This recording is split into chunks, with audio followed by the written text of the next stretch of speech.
Hi, my name is Phil Gellum. You're probably visiting today because you're wanting to promote a book and you're looking to find out just what should I do first. Well, this is a question that comes up to me all the time.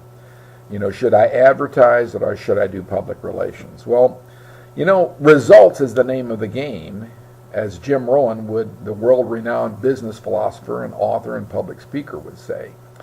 He says the reason there's a box on the activity sales report is so that an excuse won't fit. I just need a number. When we get right down to it, after all, business is not a charity. It does not exist completely for altruistic purposes. We are in business because we want to make a profit. That's the same thing if we write a book. We want to make a profit. The question then that begs to be asked is, so how do I promote a book? Well, that's a good question.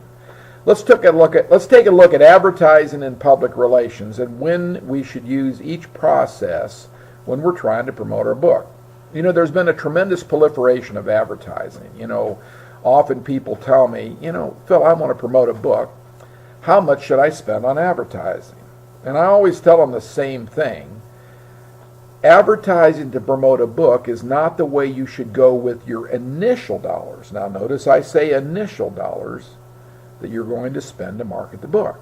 Advertising has been around for a long time, and there has been print media for years and years and years. And with the advent of radio, television, and the internet, it's a constant barrage on our senses.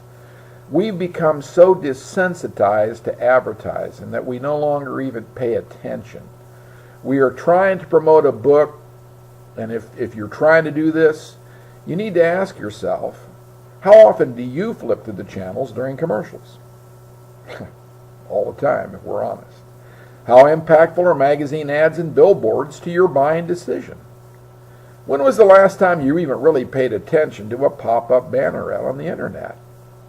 Now, I'm not saying there's no need or there's no use for advertising to promote a book. It's extremely useful at the right point in time, but it's rather more critical and crucial to a successful campaign sometime in the future. And I'll discuss how it will fit shortly.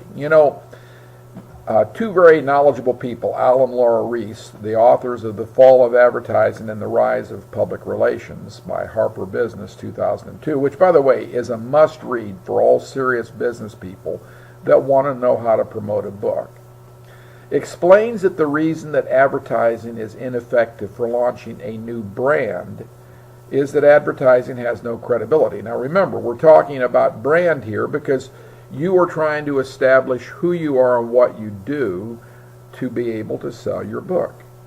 Let's just think about it here for a minute. When you see an ad, do you think, wow, gee, that's really an informative piece that makes me want to trust the vendor who has no other agenda than to enlighten me about his or her product? Or do you think, that's a biased ad that's telling me what the company believes that I want to hear so that I'll buy their product? Well, now, if you're honest, well, I shouldn't say that, but if you answer the latter, as most people do, you are in the majority. And that's exactly what people will do if you try to promote a book with advertising and do not think the process through first very carefully. According to Al, on a public perception of honesty survey, advertisers rank second to the last, only 1 point higher than a car salesman. The perception of most is well illustrated in the Paul McCartney and Michael Jackson video, Say, Say, Say.